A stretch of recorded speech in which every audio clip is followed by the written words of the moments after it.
Ayan. Okay, so magsimula tayo ng bagong serye natin, yung Christian Life. At sa linggo na ito, ay sisimulan natin kung ano ba yung life na yan, saan galing, anong klaseng life yan. At sisimulan natin na God is the giver of life, ang Diyos yung nagbibigay. Hindi lamang sa nagbibigay ng buhay, kundi sa kanyang galing, sa kanyang mula yung buhay.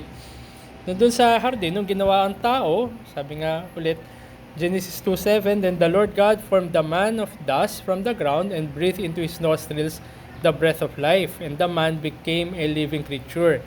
Now, ang Diyos, kumuha siya ng existing na material na, yung ginawa niya ng una, bago pa sa paggawa ng tao, hinulmahan niya yan. Doon pa lang, nakita natin yung napakalawak na pagitan ng Diyos at ng tao. Pero kahit hinulmahan niya yan, hindi yan buhay until nahingahan niya. So muli no, yung tao na yan, bagamat may shape na, may form, non-living. Kailangan na hingahan ng Diyos para maging buhay. So without that breath of life, yung hinulmahan na dust na yan, the shaped dust from the ground will not be a living creature. So hindi natin makikita yung buhay sa anumang material na, kahit sa panahon naman natin ngayon. 'Di ba? Kahit sabihin natin, hulmahan natin yung yung mga lagyan natin na putik, 'di ba? O baka hollow blocks magawa natin, wala pa rin buhay 'yan. Kailangan talaga yung buhay ay magmula sa Diyos. Dahil dito pa lang, umpisa pa lang, binabatid na sa atin na yung buhay ay mula sa Diyos. Apart from God, wala yung buhay niya sa material na yan. Tayo ngayon, magkaroon tayo ng pananaw na wag natin i-take for granted yung buhay. Wag natin malitin, wag natin baliwalain. Wag nating sabihin natin, no, kundi bigyan natin ng halaga. Lalo na yung buhay natin, di ba? Isa lang naman yung buhay natin. Siguro kung meron tayong hindi pagpapahalaga sa buhay, baka buhay ng ibang tao yun. Pero pag buhay natin, bibigyan natin ng halaga yun. Kasi tayo yun. Pero ganun natin turo sa atin. Do not think of life or take life for granted.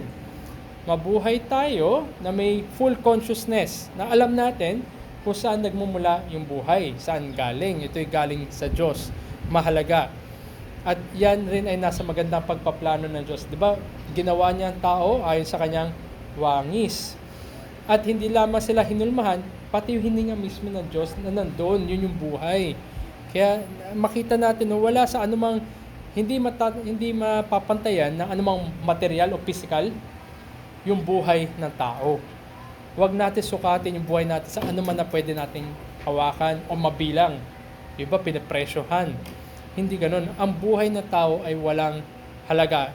Hindi ko ibig sabihin na walang na walang presyo. Ako hindi matitimbangan, hindi kayang pantayan at hindi natin pwedeng lagyan ng presyo. Kasi yan ay mula sa Diyos.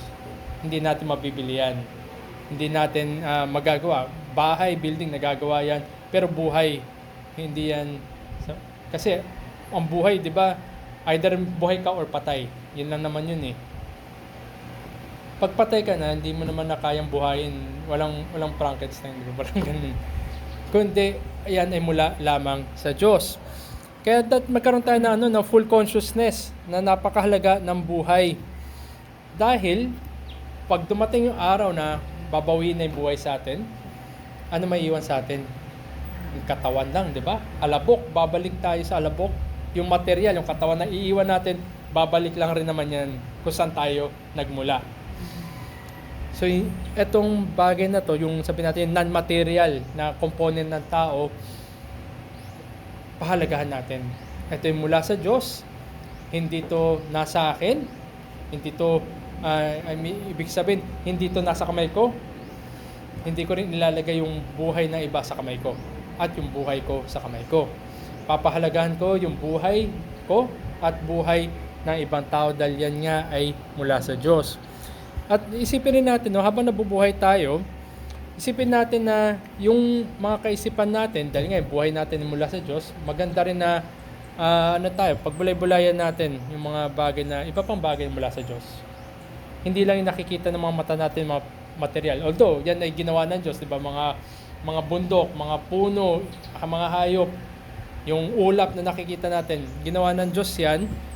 Hindi natin matatakasan yan. Nandito tayo sa mundo na to. Pero isipin natin na may mas mataas na antas. Yung buhay na hindi natin nakikita. Ayan. At ngayon, ganun sila ginawa, no? Si Adan sa si Eva. Tapos alam natin yung nangyari, bumagsak sila. Meron naging pagkakaiba nung buhay na bago sila bumagsak at yung buhay na bumagsak sila. Meron malaking pagkakaiba. Sabi dito sa Genesis chapter 2 verse 17, bagamat hindi pa sila bumabagsak dito sa Genesis chapter 2:17, sabi ng Panginoon kay Adan, "For in the day that you eat of it, you shall surely die." So ngayon, isipin natin kung tayo si Adan, nandun tayo sa hardin, diba? Siguro nasanay siya, buhay siya eh. Hindi pa siya nakakita ng kamatayan. Wala pang kasalanan dun eh. Sabi ng Panginoon, pag nilabag mo, diba, pag kinuha natin, kinain natin yung pinagbabawal, we shall surely die. So isipin natin, ano yung die? Ano yung death? Diba?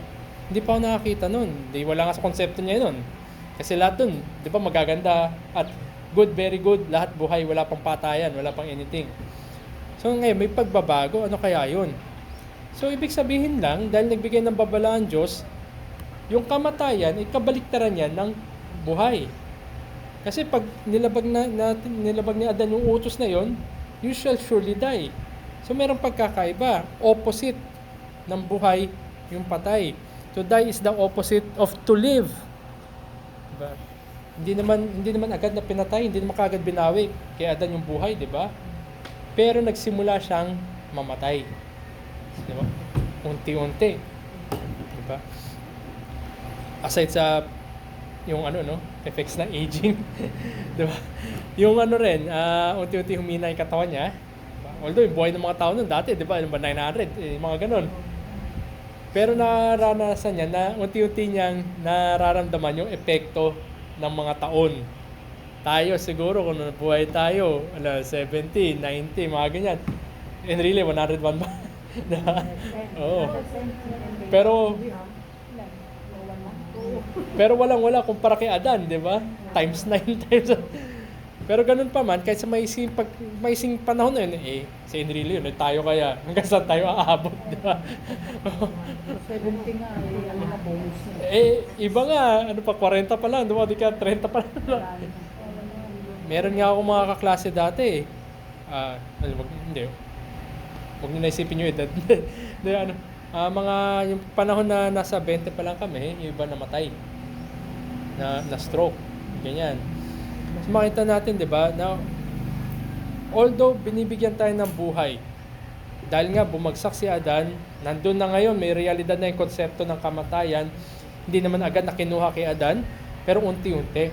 Tayo sa panahon natin ngayon, dahil nga nasa fallen world na tayo, mararamdaman natin yan na hindi nga nasusukat na sa edad, di ba? Dahil nga 20 years old na stroke. Dati, di ba, pag sinabi stroke, pang matanda yan. Halimbawa, diabetes. Ako, may gout ako. May diabetes. Di ba, yung mga, nadadiagnose ka agad. Isipin natin, di ba? Kaya nahihilo si Lisa ngayon. Ayan, si Ate Lisa nandun. Sakit sugar eh. Ay, bumaba, nag-hypo. Hindi, baliktad siya eh. Imbis na mag-shoot up ang sugar niya, Bumaba. Unti-unti magsashutdown yun, naaantok na yun. Oo. Hypo. Hindi kasi nakapag-almusal. Ayan. Inisip ko Maya-maya pa yung makaka-recover. di ba, pag sinabi ko, kuwari, sakit ko, gout, di ba? Parang arthritis, di ba? Parang sakit na matatanda. Unang sinumpong ako niyan, 21 years old eh. so parang siguro, no? Although ganun yung edad, di ba, yung number, 21. Pero yung katawan natin, parang pang matanda. So, ayun yung unti-unti, nandun na. Kasi yun yung epekto. Kabaliktaran siya ng buhay na maganda, di ba? Buhay ni Adan sa hardin. Maganda yun eh, walang kapantay, di ba? Walang ganyan, walang sakit, walang paghihirap. Lahat masaya, walang malungkot. So ngayon, bumaliktad. Opposite na yung nangyari. Dahil dyan sa kamatayan na yan, ngayon, ina-undo. Binabaliktad ng kamatayan yung buhay na binigay kay Adan. Tayo ngayon nandito, ganun din, nararanasan natin. Siguro nga iba, wala man sakit, hirap na hirap naman sa naghikaw sa hanap buhay, di ba, mga ganyan. Kung hindi man, sabi natin, mga relasyon naman natin, di ba? So maraming iba-iba na klase, hindi na sa pagtanda hindi na doon yung usapin. Hindi na rin sa sakit na meron, kundi ano na yun, no, naghalo-halo na, iba-iba na, ang dami ng aspeto ng paghihirap. Parang although buhay nga tayo, pero sa loob natin para patay rin tayo. Di ba? Para tayong mga walking dead na parang ang hirap 'di ba? Nabubuhay ka, bumabangon ka, gumigising ka, pero parang wala ka rin namang buhay. Yung iba nagpapakasasa sa trabaho, 'di ba? Wala silang work-life balance, 'di ba?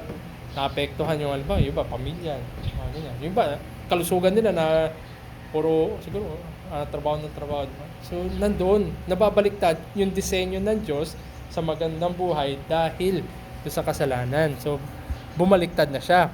Kaya makita natin na yung pagkabagsak ni Adan, nasang katauhan in that sense, nagdala siya, nagpasok siya ng kasalanan, at hindi lang yun, dahil nga ang sinasabi ng Diyos ay totoo, panahon na kumain ka niyan, panahon na sinuway mo ang utos, ikaw ay mamamatay.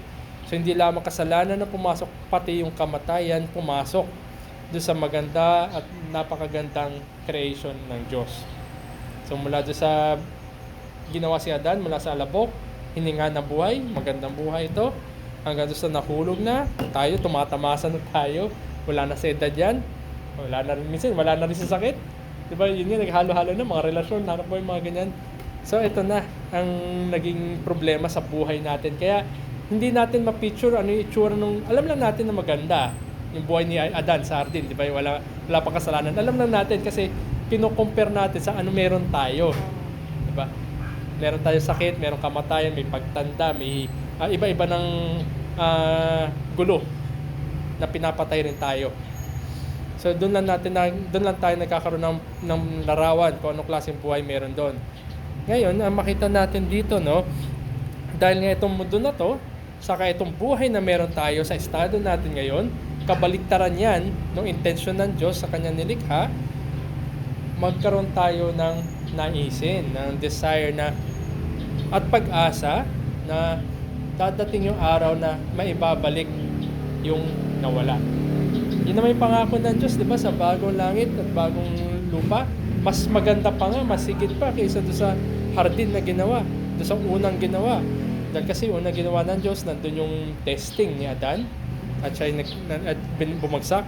Yung pangako ng Diyos ay mas maganda dahil hindi na magbabago yun. Wala nang anumang bakas ng kasalanan ng sumpa. Kaya mas magandang kaysa doon sa hardin na yan.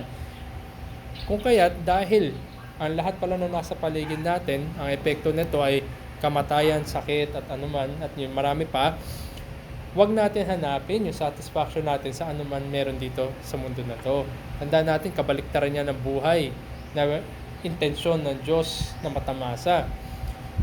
Kung tayo nga mismo nakakaramdam yan, hindi lang naman tayo yun, lahat ng tao nakakaramdam ng ganyan. Kaya huwag natin hanapin yung satisfaction o sabi natin sense of fulfillment natin sa buhay na ito, na ito lang yung pinakagusto natin. Hindi natin makikita yan. Alam mo, oras na hinanap natin yung dito sa mundo na to, parang mas mabilis pa nga yata tayo tatanda mas mabilis tayong sabi natin mauubos, mapupudpud, may stress, tapos magkakasakit, mamamatay. Ayan. Kaya huwag natin hanapin dito. Pero dahil nga meron tayong konsepto, dahil nga 'di ba kino-compare natin anong klase yung buhay dati, yun ay nagbibigay sa atin ng pag-asa na meron mas maganda paparating, na wala yung anumang epekto ng kasalanan na natin nararamdaman dito, wala doon, walang sumpa. So ngayon, matuon yung mata natin doon sa paparating. Sabi nga ni Apostol Pablo doon sa dulo ng Philippians chapter 3 hanggang sa umpisa ng Philippians chapter 4. Tayo bilang mananampalataya, citizenship natin ay hindi dito sa mundo na to, kundi sa kaharian ng Diyos. May paparating na maganda. Higit na maganda, walang-wala. Ito, walang-wala rin yung unang nilikha. Ayan. So doon tayo, no? Huwag natin hanapin kung ano meron tayo dito. Kundi nandoon yung katiyakan natin. At yung katiyakan na yan, dahil yan ay assurance na binibigay ng Ebanghelyo, yan din yung nagbibigay sa atin ng, sabi natin, di lamang motivasyon, kundi hinihikayat tayo na magpagal hanggang makaabot doon. Yan. Dadalhin naman tayo doon sa biyaya ng Diyos. Dahil siya nga yung may akda ng ating kaligtasan. Tapos, di ba, hindi lamang yun, no? Yung bumagsak na si Adan, sinuway niya ang utos ng Diyos, pinakita nga ng Diyos sa kanyang probidensya yung katotohanan patungkol sa buhay. May tinuro ang Diyos patungkol sa buhay. Realidad ng buhay. Bumagsak na si Adan, ha? Nagturo ang Diyos patungkol sa buhay. Ano yun? Ano yung pinakita niya? Diba, in the cool of the day, so siguro ano to, no? Ayan, yung ganito petsa siguro. Mga pagkatapos kumain, mga after lunch siguro to. Saka papuntang hapon, in the cool of the day. Naglakad ang Diyos sa hardin. Narinig, alam nila Adan, sa kanila iba. Ano ginawa nila? Nagtago. Sa nagtago, likod ng mga puno. Doon nagtago. Tapos ano ginawa ng Diyos? Tinawag niya si Adan. Nasaan kayo? Ang sagot ni Adan, di ba ano lang naman ang tanong nasaan kayo Diba? Ang sagot, ang sinagot ni Adan, yung ginawa nila. Kami nagtatago kasi narinig namin, wala kami damit, dumahubad kami. Ang tinatanong nasaan kayo? Yeah. So ngayon, alam naman ng Diyos na babagsak si Adan. Alam lang rin ng Diyos kung nasaan sila. Alam rin ng Diyos yung nangyari. Nasa plano ng Diyos yun. So ngayon, nung pumunta sila dito, di ba, tinawag sila. Sino nagsabi sa inyo na nakahubad kayo? Di ba? Ganyan. So alam ng Diyos. Tapos di ba, kinonfront niya si Adan, si Eva, sa kayo ahas. Kawawa naman yung ahas, no? Walang mapagbalingan. Ayan. Tapos anong ginawa ng Diyos? 'Di ba nagbigay siya ng sumpa? 'Di ba? Yung magkakaroon ng paghihirap sa pagdadalang tao yung babae sa panganganak. Tapos yung lalaki naman maghihirap sa hanap buhay. Tapos yung babae, 'di ba, gugustuhin niyang kunin yung mga para sa lalaki. Pero ang remedyo ng lalaki, 'di ba, manguna ka, mag-lead ka. Gampanan mo yung tungkulin mo bilang lalaki. Kasi, di ba, ito isa sa mga bagay na sinurrender ni Adan Hinayaan lang niya si Eva, diba? Hindi niya ginampanan yung pagiging lalaki niya. Yan. So ngayon, pagkatapos ng mga sumpa na yan, nagbigay ng pangako ang Diyos. Actually, bago nga yung sumpa Yung pangako muna sa verse 15, tapos yung sumpa sa 16, 17, 18, 19 So bago doon sa mga sumpa na yan, yung pangako. Diba? Tinuturo sa atin na napakabuti ng Diyos. Kahit alam naman na Diyos na nagkasala, bumagsak yung sannilikha, sa kanyang sangkatauhan, pero inuna niya yung kanyang pangako. Sabi niya, magkakaroon ng binhi ang babae na siyang dudurog doon sa ulo ng binhi ng ahas. Diba? At paghaharian niya. So, ibig sabihin, parang palaboy. No? So, ibig sabihin, nandito na tayo, bumagsak na isang nilikha, pero may darating na gagawa ng ititwid yung mali. Tatanggalin yung sumpa ng kasalanan at dadalhin sa mas maganda at hindi na magbabagong hardin. Yan. So nagbigay siya. Tapos pagkatapos ng mga sumpa, ano ginawa ng Diyos? 'Di ba nagtahi siguro ng mga sariling balabal mula sa mga dahon, 'di ba? Anong ginawa ng Diyos? Hindi ganyan. Ang ginawa ng Diyos, di ba, galing sa balat. Or for sure, may namatay. Parang pinakita ng Diyos, dahil nga nagkasala na kayo, hindi dahil sa sarili niyong gawa ng mga balabal, kundi ang Diyos ang magbibigay sa inyo ng damit. Sa ganitong paraan, magkakaroon ng pagkakalapit. Although, yun ay maagang pagpapakita, maagang sabihin natin, anino. Kung paano gagawin, kailangan may pantakip dahil tayo ngay hubad, kailangan may pantakip at yung pantakip sa harapan ng Diyos ay siya rin yung gumawa. Hindi yung, di ba, nireject nga yung mga gawa ni Adan. Hindi yung mga dahon na yan, kundi ang Diyos nga rin yung nag-alay. Hindi naman niya sinabi na Adan, patay mo yan. Hindi alam ni Adan, anong patay, kundi ang Diyos ang kumuha, kumitil, di ba, nung sa hayop. Siya rin hindi ko alam, hindi natin siguro, pwede lang tayo mag-imagine kung paano dinamit kila Adan yun. Diba? At So, pinakita sa atin na para makalapit sa Diyos, dahil nga tayo yung nagkasala na, meron damit para takpan yung ating pagiging hubad, at ang damit na ito ay gawa ng Diyos, hindi tayo. So, napakabuti pa rin ng Diyos kasi aside sa pangako niya, di ba, ng Ebanghelyo, siya rin naglagay ng damit. Siya na rin gumawa ng pag-aalay. Siya naglagay niyan. Tapos hindi lang yun. Hindi naman pinatayagan sila nun. Adan sa kasi Eva pinabayaan sila na mambuhay. At di ba, haba pa ng mga taon ng kanilang buhay. So nandun, mapagbiyaya pa rin ang Diyos. At ilan makita natin punto, no? Yung pag-aalay ngayon, kahit naman sa lumang tipan na, di ba, ang daming klaseng pag-aalay para makalapit yung Israel sa harapan ng Diyos. Yung mga sacrifice na yan, required yan. Necessary yan, kailangan yan, dahil tayo'y makasalanan na, tayo'y mga corrupt, guilty tayo, para makalapit sa banal na Diyos, kailangan ng may alay. At meron pantakip. Kung mabalikan nyo, na pag-aralan natin sa Sunday School, yung mga parang layers na yung mga atonement, propitiation, yung mga pantakip. Nabanggit ko nga doon, yung atonement ng sabihin natin, mas malalim na diskurso. Dahil kasi sa lumang tipan, nandun na yung atonement. Yung atonement, ito yung pantakip. Yung pantakip na yan, parang masyadong makapal na pantakip yan, tinatakpan niya yung nasa baba, at tinatakpan rin yung nasa taas. Dahil masyadong makapal yung pangtakip na yan, hindi na nakikita yung nasa baba, tayo yun, yung kasalanan, at yung nasa taas, ang Diyos, hindi niya nakikita ngayon yung kasalanan na nasa baba dahil sa pantakip na yan. At alam natin, ang nag-atone para sa atin ay ating Panginoon, kaya hindi nakikita yung ating kasalanan, ang nakikita ay yung katwiran nung takip ang ating Panginoon. Ayan. So sacrifice, kailangan yan para makaharap tayo sa banal na Diyos. Ang daming iba't ibang klaseng sacrifice. Kahit nga sa lumatipan, kahit yung mag-offer ka ng pasasalamat, di ba? Isipin mo, magpapasalamat ka sa Diyos. Worship kanina. Oh, may sacrifice pa rin eh. Oh, di ba? Isipin mo, magpapasalamat ka sa Diyos, pero kailangan ko, dahil nga makasalanan ako, kailangan ko mag-alay pa rin para mapagpasalamat. Ganun kalala yung kasalanan. Ganun din kalayo yung pagitan, lalo na ng makasalanan na tao at sa banal na Diyos. Hindi tayo pwedeng yung basta-basta, hindi tayo mga parang tropa, mga pare, mga ganun.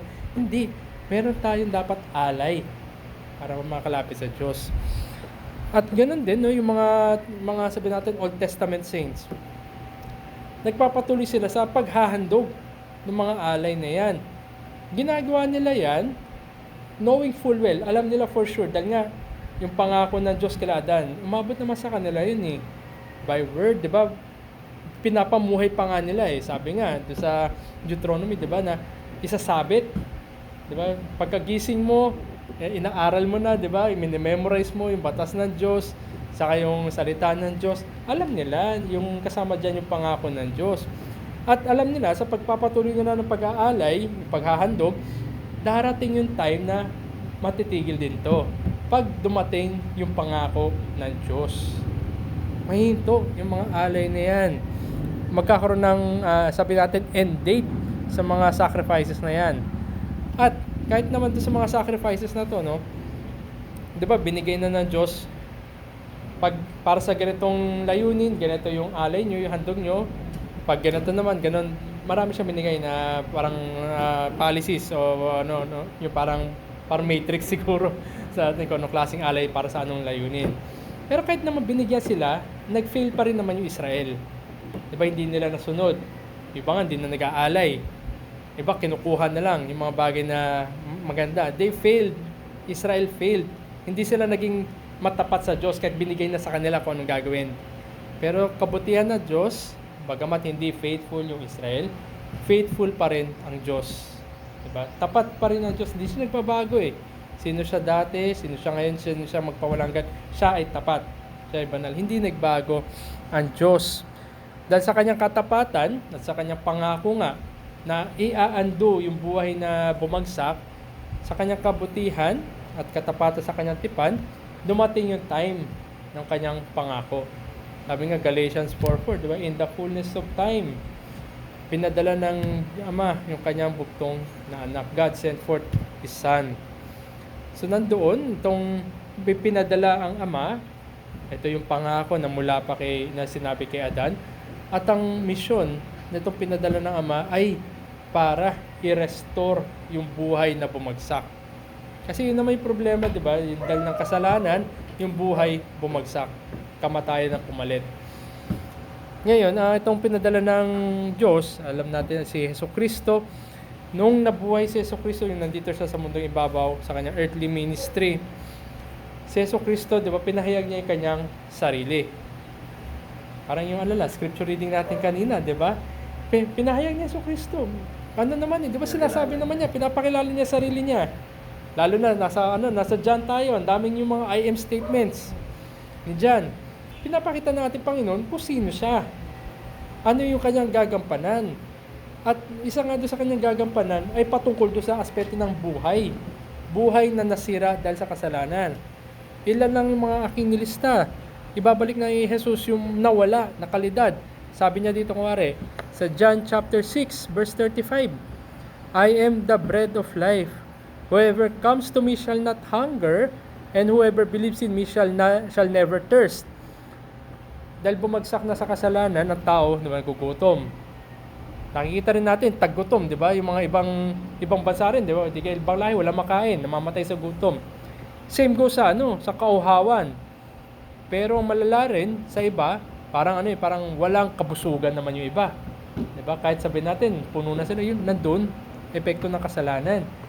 Ganun din, hindi lamang sa literal na pagkain, kahit sabihin natin sa mga figurative na pagkain, yung mga ibang tao walang kabusugan sa pera, sa kapangyarihan, diba? Sa influensya, kung ano yung makakamkam. So ito ay another aspect ng kagutuman. Pero sabi ng ating Panginoon, siya yung tinapay ng buhay. Sino man ang lalapit sa Kanya ay hindi magugutom. So nakita doon, binabaliktad yung epekto ng kasalanan. Tinuturo ng Panginoon papunta sa Kanya na siya yung solusyon, siya yung buhay. Isa pa, John chapter 10, verse 11. I am the good shepherd lays down his life for the sheep. Ang mga Hudyo, sila mga pastol. 'Di ba, mga herdsmen. Sila, kahit ngayong panahon ni Joseph, nasa Egypt sila. Abomination sa mga Egyptians yung mga pastol, 'di ba? O mga shepherds. Ang mga Hudyo, from the get-go, parang ganyan sila Yan yung sabi natin yung trade nila sa buhay, Sila talaga herdsman. Sila yung yung mga ganyan. Family business. Oo, 'di ba? Ano pa nga isipin kuwari si Job, 'di ba? Ang dami niyang mga cattle, ang dami niyang mga yan na talaga sila, 'di ba? Parang yung family business ipapasa na lang sa anak. Diba? So, ito yung mga Hudyo. Kaya alam nila ngayon, gumamit ang ating Panginoon ng ilustrasyon na nakaka-connect sila kasi alam nila ganun sila shepherd. Ito pag good shepherd, ito mabuting pastol. Pero alam natin na hindi naman lahat ng pastol, iba siguro. Pag may nasugatan, di ka nawala, nakuha, hinaya na lang. Pero ito yung mabuting pastol. Hindi lamang sa iniingatan yung mga tupa. Sabi niya dito, the good shepherd lays down his life. Binigay niya yung buhay niya para sa isang tupa. Isipin natin, buhay ng pastol, tao yun. Buhay ng tupa, tupa yun, hayop yun. Parang hindi naman yata tama, di ba? Parang hindi naman yata pantay, hindi timbang, hindi sa timbangan.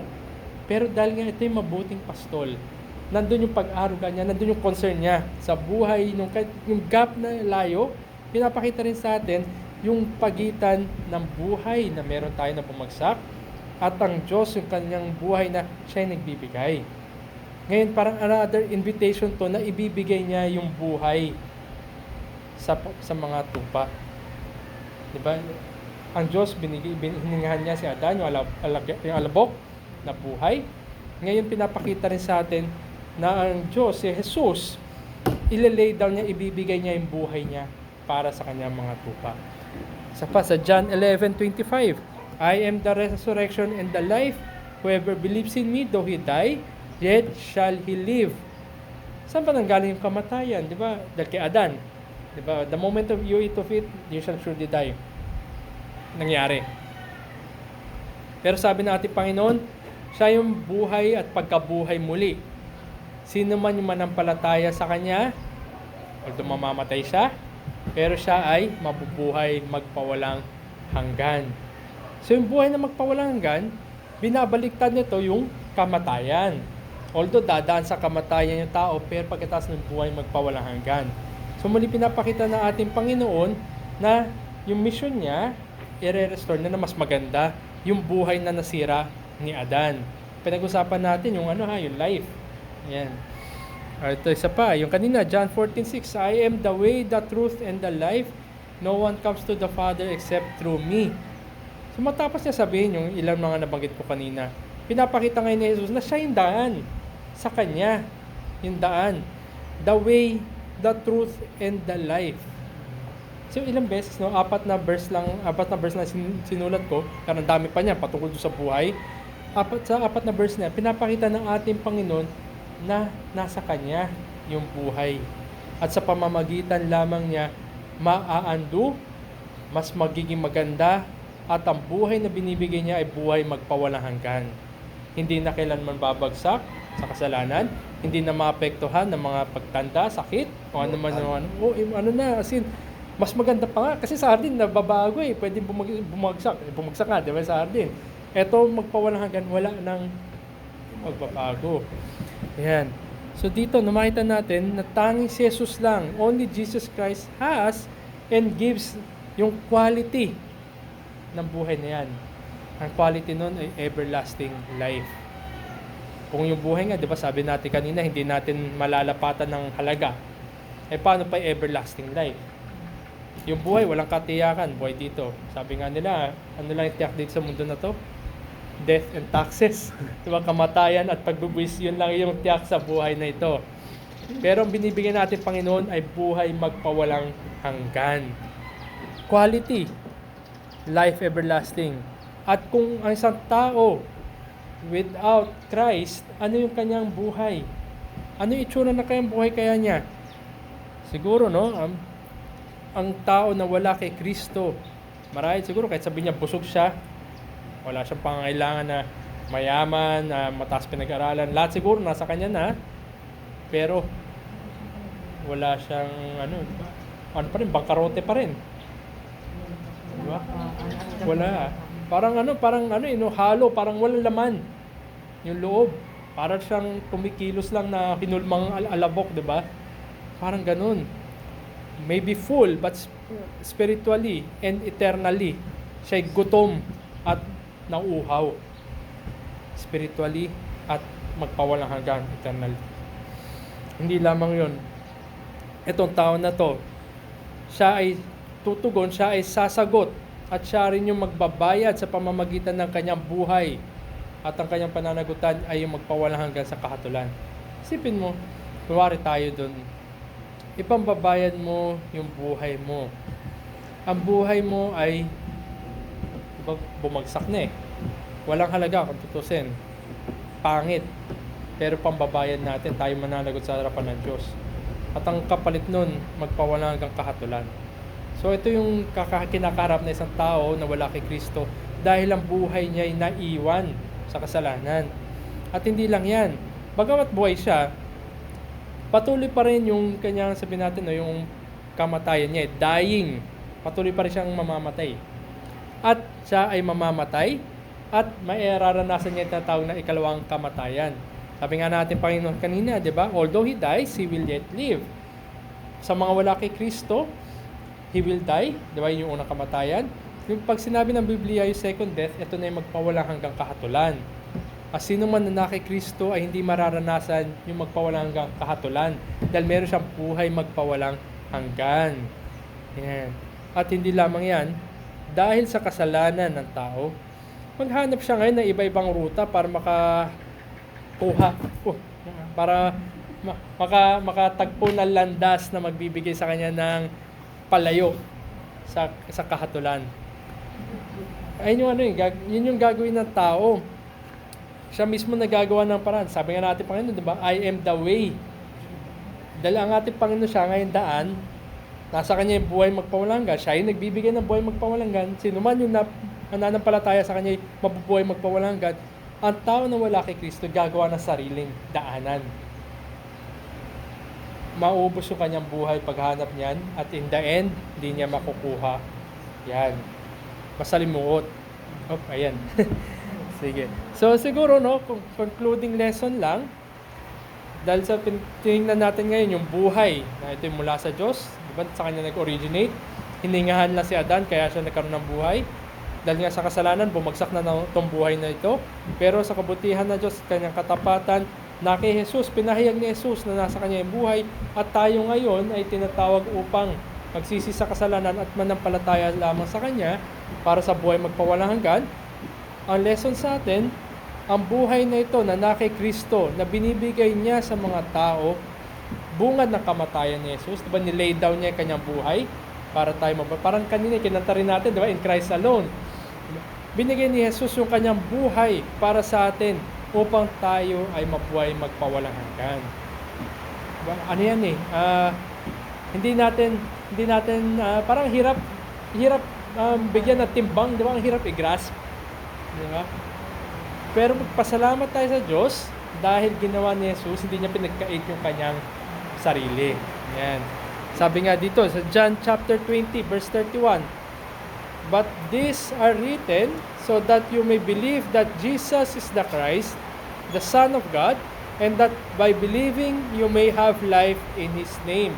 So nandun din kahit si Juan, na nagsulat na ebanghelyo na ito, sinabi niya na pag nanampalataya tayo kay Jesus, makukuha natin o ibibigay sa atin ang buhay ni Jesus. So yun yung pangako, hindi yumaman, hindi gumaling sa sakit, hindi gumanda yung mga relasyon, kundi ang buhay na magpawalang hanggan.